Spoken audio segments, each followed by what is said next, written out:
ধরেন জামাত ইসলামীর যিনি ঢাকার ১৭ আসনের প্রার্থী তারেক রহমানের বিপরীতে যিনি নির্বাচন করছেন, তাকে নিয়ে একটা বিতর্ক চলছে যে তিনি ক্যান্টনমেন্টে ঢুকতে গিয়েছিলেন। ক্যান্টনমেন্টে ঢুকতে যাওয়ার পরে তাকে সেখানে বাধা দেওয়া হয়েছে। অবশ্যই তিনি অত্যন্ত উগ্র আচরণ করেছেন। তিনি অত্যন্ত ক্ষুব্ধ আচরণ করেছেন।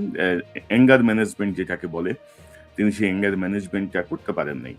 তো তাকে বাধা দেওয়া হয়েছে। তিনি ক্ষোভ প্রকাশ করেছেন, ক্ষুব্ধ আচরণ করেছেন, নানা ধরনের irresponsible কথাবার্তা বলেছেন।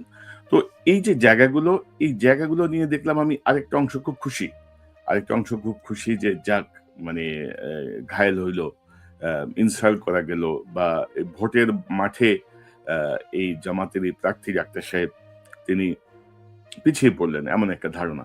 কিন্তু ধরেন যে প্রসঙ্গটা আসছে সামনে যে একটা বাহিনীর বডি ক্যামের ফুটেজ যদি এভাবে ব্যবহৃত হয়, এভাবে যদি পাবলিক হয়, অ্যা সেটা কিভাবে হলো? ধরেন জামাতের যে প্রার্থী তাকে সমর্থন করার কোনো কারণ নেই তার আচরণের জন্য। কিন্তু এই যে ফুটেজটা বের হয়ে আসলো, কিভাবে বের হয়ে আসলো? আসলে হয় কি আমরা ধরেন যখন আমাদের প্রতিপক্ষে যখন ক্ষতি হয়, প্রতিপক্ষ যখন কোনোভাবে বিপদগ্রস্ত হয় আমরা খুব খুশি হই যে যাক হইল। কিন্তু আমরা যদি একটা অন্যায়ের প্রতিবাদ যদি না করি, এই ঘটনা কিন্তু আমার ক্ষেত্রেও ঘটতে পারে। কারণ কালকে যদি তারেক রহমানের সাহেবের সঙ্গে এরকম একটা ঘটনা ঘটে বা যারা এই ঘটনাটি ঘটিয়েছেন তারা যদি মনে করেন যে আমরা একটা অ্যা কাউন্টার একটা সমান দেখাইতে হবে যে আমরা তাকেও পছন্দ করি না। তো সেক্ষেত্রে আপনারা কি করবেন? ধরেন র‍্যাবের যে অস্ত্র সীমিতকরণ বা জবাবদিহি যদি না থাকে, ধরেন পুলিশ বলেন, প্রশাসন বলেন, কোথাও যদি জবাবদিহি না থাকে, একটি অন্যায় কাজের যদি প্রতিকার যদি সঙ্গে, সঙ্গে না হয়, তাহলে কিন্তু সে সাহস পেয়ে যায়। ধরেন আ কোর্টের আদেশ ছাড়া তো এই বডি ক্যামের ফুটেজ রিলিজ হওয়ার কথা না।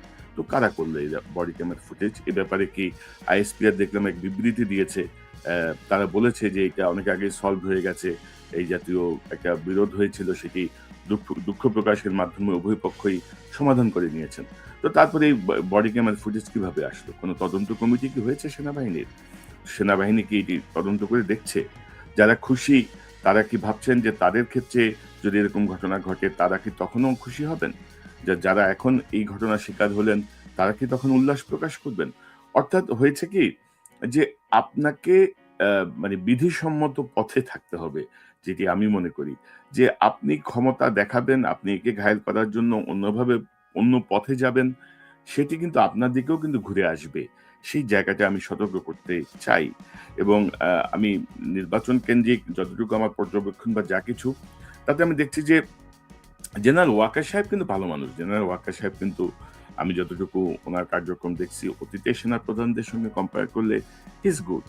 এ এ হি ইস গুড এবং ধরেন যে ৫ই আগস্টে হাসিনাকে বিতাড়নের পেছনে তো তার কিছু ভূমিকা ছিল। তো কিন্তু তাকে অলওয়েজ দেখবেন যে খুব মানে কি বলবো? রাগত একটা চেহারা নিয়ে এসে কথা বলার চেষ্টা করেন, but this is not his Real face. তিনি ভালো। কিন্তু প্রবলেম হচ্ছে তার আশেপাশে যেই মানে চেলাচামুন্ডা যেসব শিষ্য বাহিনী আছে, তারা কিন্তু তাকে বিভিন্ন সময় কিন্তু মিসগাইড করে। মানে তার যে খারাপ কোনো ইনটেনশন আছে সেটি আমি মনে করছি না। কারণ ধরেন রাষ্ট্র পরিচালনার জন্য বা আপনি যখন একটা ধরেন আজকে যদি ধরেন আমি যদি কোনো রাষ্ট্রীয় কোনো দায়িত্ব নেই, আপনার কি মনে হয় যে আমি এখন যেভাবে কথা বলছি বা আমি যা করছি সেটা করতে পারবো? পারব না। তখন রাষ্ট্রীয় আইন, প্রটোকল, পার্শ্ববর্তী রাষ্ট্রের সাথে সম্পর্ক, ইন্টারন্যাশনাল পলিটিক্স অনেক কিছু মাথায় রেখে আসলে সিদ্ধান্ত নিতে হবে। তো সেই জায়গাটায় ওয়াকার সাহেবকে আমার মনে হয় যে উনার আশেপাশের যাদের দ্বারা তিনি পরিচালিত হন, অনেকেই হয়তো তাকে উম বিপথে পরিচালিত করছেন। এবং লক্ষ্য রাখবেন যে সকল কিছুর দায় কিন্তু ultimately head of the institution এর, হেড অফ দ্যা স্টেটের সকল দায়। যেমন বলা হয় যে রাষ্ট্রে যদি একজন নাগরিকও না খেয়ে মারা যায়, দায় কিন্তু প্রধানমন্ত্রীর, রাষ্ট্রপতির। তো সেই জায়গাটায় আমার মনে হয় যে ওয়াকার সাহেব নির্বাচন কেন্দ্রিক আমার মনে হয় না সেনাবাহিনীর পক্ষ থেকে কোনো ইঞ্জিনিয়ারিং এর পরিকল্পনা আছে। এখন পর্যন্ত ক্লিয়ার না। কিছু, কিছু জায়গায় বিতর্কিত মানুষকে বসানো হয়েছে। কিছু, কিছু জায়গায় বিতর্কিত লোকজন যারা অতীতের ২-৩ টা নির্বাচনের অভিজ্ঞতা রাখেন, এমন কিছু ব্যক্তি চান্সে ঢুকে গেছেন। আমার মনে হয় যে সেই জায়গাটা আরেকটু স্ক্রিনিং করা প্রয়োজন। But overall I am happy with general walker. তবে এই যে ধরেন জামাতের প্রার্থীকে নিয়ে জাহাঙ্গীর গেটে যে ঘটনাটা ঘটলো আমি মনে করি একটা নিরপেক্ষ তদন্তের মাধ্যমে অত্যন্ত দ্রুত, কারণ এটা বাইর করার জন্য অত কঠিন লম্বা তদন্তেরও কিছু নাই। এটা খুব ইজিলি এটা নিশ্চয়ই এমন কেউ বের করেছেন যে যার সেই অ্যাক্সেস আছে, যার সেই পাসওয়ার্ড ভ্যালিডেট করা আছে সেই সার্ভারে, সেখান থেকে এটি ডাউনলোড হয়েছে। তো কে ডাউনলোড করেছে, কেন ডাউনলোড করেছে? আমার মনে হয় যে এই জায়গাটায় এটা কার্যকর পদক্ষেপ নেওয়া উচিত এবং আমি মনে করি বিএনপিরও এই দাবিটি করা উচিত। কারণ না হলে দেখেন উদ্ধত অস্ত্র যদি আপনি প্রতিবাদ না করেন, উদ্ধত অস্ত্র যদি আপনি অ্যাকাউন্টেবিলিটির আওতায় না আনেন, এটি যেকোনো সময় যেকোনো কারো দিকে ঘুরে যেতে পারে। সো বর্তমান সময়ে এই ভিডিও ফুটেজ, অডিও ফুটেজ এগুলো কিন্তু অসম্ভব ভয়ংকর রকমের অস্ত্র। তো সেই জায়গাটায় আমি বলব যে একটা সু দ্রুত একটা তদন্ত করা হোক। পাশাপাশি এবারে আলোচিত একটা বিষয় আমি আগেও বলেছি, আ আগেও একটা অনুষ্ঠান করেছিলাম সংক্ষিপ্তভাবে যে এক্স এ জামাতের আমিরের যেই বক্তব্যটা এসেছে সেই বক্তব্যকে কেন্দ্র করে ধরেন এটা জামাত অবশ্য ১ম এ ভুল বলেছে যে এটি হ্যাক হয়েছে। আসলে এটি হ্যাক হয়নি। এটি ডিভাইস কন্ট্রোল হয়েছে। এবং এটা নিয়ে ধরেন বিএনপির একটা উল্লাস আমরা দেখলাম। তো আমার মনে হয় যে এতটা উল্লাস প্রকাশ করা বোধহয় তাদের ঠিক হয়নি। তারা বিষয়টাকে আরো রাজনৈতিকভাবে মোকাবেলা করলে বোধহয় ভালো হতো। এবং সবচেয়ে বড় কথা হচ্ছে যে একমাত্র মাথা খারাপ যদি না হয় বা একেবারে যদি কোনো জাতীয় দ্রব্য গ্রহণ করে যদি কেউ এই জাতীয় স্ট্যাটাস যদি না লিখে, তাহলে কোনো পক্ষেই নির্বাচনের ১২-১৪ দিন আগে এই জাতীয় মন্তব্য করা একটি দলের প্রধানের পক্ষে কখনোই সম্ভব না আরকি। সো এখানে ৩য় কোনো পক্ষ যেভাবেই হোক, ৩য় কোনো পক্ষ হয় সেটা জামাতের ভেতরের পক্ষ অথবা বাইরের পক্ষ অথবা যেভাবেই হোক এরকম একটা ঘটনা ঘটেছে। তবে ইন্টারেস্টিং বিষয় হচ্ছে বর্তমান যারা ভোটার, ধরেন জামাতের একটা ভোট ব্যাংক আছে, বিএনপির একটা ভোট ব্যাংক আছে। এই ভোট ব্যাংক কনফার্ম তাদের কাছে যাচ্ছে। তবে জয় পরাজয় বা আ নির্ধারিত হয় কিন্তু ফ্লোটিং ভোটার অর্থাৎ নতুন যে ভোটার। এখন ধরেন যে ছেলেটা বা যে মেয়েটার জন্ম ২০০০ সালে, ২০০১ সালে তার বয়স এখন কিন্তু ২৫-২৬। সো এই তার বুঝ হওয়ার পর থেকে ধরেন ২০০৯ থেকে তার ৯-১০ বছর থেকে সে হাসিনার যে শাসন দেখেছে এবং তার কাছে যে পর্যবেক্ষণ আছে সেই পর্যবেক্ষণেরই ভিত্তিতেই এবারে নির্বাচনের ফলাফল নির্ধারিত হবে। সো আপনারা পারস্পরিক কাদা ছোড়াছুড়ি করে, কামড়াকামড়ি করে আমার মনে হয় না খুব লাভ হবে। আপনাদের যে ভোট ব্যাংক, সেই ভোট ব্যাংকের জায়গায় আছে। কিন্তু ভোট নির্ধারিত হবে নতুন যেই ৪ কোটি, ৪.৫ কোটি যে নতুন ভোটার তাদের মাধ্যমে এবং পুরাতন ভোটারদের মধ্যে অনেকেই যারা ভোট দিতে পারে নাই, তাদের মাধ্যমে যে কার্যক্রমগুলো এখন চলছে সেই জায়গাটায়। এবং গত কয়েকদিন ধরে আমি দুর্ভাগ্যজনকভাবে দেখছি যে বাংলাদেশের মিডিয়ায় ধরেন আমরা তো আসলে কোনো ফ্যাসিস্ট আমরা নিয়ন্ত্রণ করতে পারি নাই।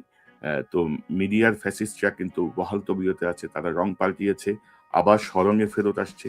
এবং আপনি যদি দেখেন যে একটা হায় রব যে আওয়ামী লীগের এই ২৮% ভোটের কি হবে? আওয়ামী লীগের আরো ২৮% ভোট আছে কিনা সেটি প্রশ্ন সাপেক্ষ এবং সবার মাথায় ব্যথা যে ২৮% ভোটের কি হবে? আমার মনে হয় যে আওয়ামী লীগের যে গণহত্যা, আওয়ামী লীগ যে নিপীড়ন এবং হাসিনার সর্বশেষ যে পালিয়ে যাওয়া, এই পালিয়ে যাওয়ায় আওয়ামী লীগের যদি ২৮% ভোটও থেকে থাকে, তাহলে সেই ভোট ৫% এ নেমে আসছে। কারণ আওয়ামী লীগের মধ্যেও বহু সেন্সিবল মানুষ আছেন। আওয়ামী লীগের মধ্যেও বহু বিবেকবান মানুষ আছেন। তারা হয়তো মুক্তিযুদ্ধ বা শেখ মুজিবের কারণে আওয়ামী লীগকে সমর্থন করেন। কিন্তু তার কন্যার যেই আ পৈশাচিক ভূমিকা, সেই ভূমিকায় অনেকেই আসলে আওয়ামী লীগ থেকে সরে গেছেন বা তাদের সমর্থন প্রত্যাহার করেছেন। তো এটা নিয়ে একটা কান্নাকাটি চলছে। প্রার্থীদের মধ্যে আওয়ামী লীগের আ কি বলবো সহানুভূতি পাওয়ার একটা চেষ্টা চলছে। তো সব মিলিয়ে ভোটের মাঠে আমি বলব যে একটা জগাখিচুড়ি অবস্থা। তবে এবারে নির্বাচনে ধরেন হুম সেনাবাহিনীর পরে সবচেয়ে গুরুত্বপূর্ণ ভূমিকায় থাকবে হচ্ছে পুলিশ। আমি বলব সেনাবাহিনীর চেয়েও সবচেয়ে বড় গুরুত্বপূর্ণ ভূমিকায় থাকবে পুলিশ না, আনসার বাহিনী। এবং আনসার বাহিনী কিন্তু যুগ ধরে সকল নির্বাচনে ভোট কেন্দ্র পাহারা এবং ব্যালট বাক্স পাহারার দায়িত্বে থাকেন এবং তারা গুরুত্বপূর্ণ দায়িত্ব পালন করেন। তো সেই জায়গাটায় পুলিশ কিন্তু এখনো ইনঅ্যাক্টিভ। পুলিশের কিন্তু তেমন তৎপরতা বা তেমন কার্যক্রম এখনো চোখে পড়ছে না। তো আনসার বাহিনীর জায়গাটায় আমাদেরকে আরেকটু মনোযোগী হতে হবে। আমি গতকাল একটা পোস্ট দিয়েছিলাম। গতকাল রাতে আমার ফেসবুকে একটা পোস্ট দিয়েছিলাম। আমি যদি আপনাদেরকে দেখাই যে নতুন ধরনের ইলেকশন ইঞ্জিনিয়ারিং এর পরিকল্পনা করছে আনসার ভিডিপির মহাপরিচালক। কারণ আপনারা জানেন যে সকল কিছুর দায় কিন্তু দলের প্রধানের উপর যায়। তিনি কিভাবে কি করবেন? ধরেন এখানে তারা নতুন ধরনের একটা সফটওয়্যার ইন্ট্রোডিউস করেছেন এবং এই যে আনসার ভিডিপির যিনি মহাপরিচালক মেজর জেনারেল আব্দুল মোতালেব সাজ্জাদ মাহমুদ তিনি দায়িত্ব নিয়েছেন গত বছরের ২৪ এর ১২ই অগাস্ট এবং তারা এখানে নতুন ধরনের একটা সফটওয়্যার ইন্ট্রোডিউস করেছেন। নতুন না, এটা আগেও ছিল, বাট এবার তারা সফটওয়্যারের মাধ্যমে আহ্বান জানাচ্ছেন যারা দায়িত্ব পালন করতে চান নির্বাচনের তাদেরকে তারা সেখান থেকে তারা বিভিন্ন জায়গায় পোস্টিং করছেন। তো সবকিছু মিলিয়ে আনসারের একজন ঊর্ধ্বতনের সঙ্গে আমার কথা হয়েছে। তারা একটা ব্যাখ্যা দিয়েছেন। তারা বলেছেন যে তারা এই আওয়ামী দস্যুদের ব্যাপারে খুব সতর্ক আছেন। আপনারা জানেন যে আ ২০২৪ এর ২৫ শে আগস্ট আনসার বিদ্রোহের চেষ্টা হয়েছিল এবং সেখানে প্রচুর ছাত্রলীগকে পাওয়া গেছে আনসারের পোশাকে এবং সেটি কিন্তু অনেকটা ফ্রিজিং স্টেজে আছে। ওইটা নিয়ে কিন্তু আর কোনো অগ্রগতি হয় নাই। ধরেন আ কি বলবো? ধরেন এই অপদার্থ যে ইউনূস সরকার, সেই ইউনূস সরকার কিন্তু ওইটা নিয়েও কিছু করতে পারেনি। ওইটাকে ফ্রিজ করে রেখে দিছে।